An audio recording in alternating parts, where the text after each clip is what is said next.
సాధారణంగా సినీ రంగంలో దర్శకులు, రచయితలు కొన్ని సందర్భాల్లో కొందరు హీరోల్ని దృష్టిలో పెట్టుకొని కథలు రాసుకుంటారు. అయితే స్టోరీ పూర్తయిన తర్వాత నిర్మాతల్ని సంప్రదించగా, ఇది ఫలానా నటుడికి సెట్ అవుతుందని, ఈ కథకు ఆ హీరోను తీసుకుందామా అంటూ సలహా ఇస్తుంటారు.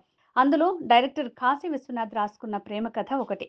డైరెక్టర్ కాశీ విశ్వనాథ్ రాసుకున్న ఓ లవ్ స్టోరీకి మహేష్ బాగుంటారని నిర్మాత సురేష్ దగ్గుబాటి సూచించారట. కానీ ఆ ప్రతిపాదనని ఆయన సున్నితంగా తిరస్కరించారట. తాను రాసుకున్న అందమైన ప్రేమ కథ కోసం అప్పటి లవర్ బాయ్ తరుణ్‌ని హీరోగా ఎంపిక చేసుకున్నారు డైరెక్టర్ కాశీ విశ్వనాథ్. ఇంతకీ ఆ మూవీ ఏంటో తెలుసా? అదే 'నువ్వు లేక నేను లేను'. మహేష్ బాబుతో సినిమా చేసేందుకు చాలా మంది దర్శకులు క్యూలో ఉంటారు. ఆయన డేట్స్ దొరకడం కష్టం. ఇప్పటికే నాకు చాలా లేట్ అయింది.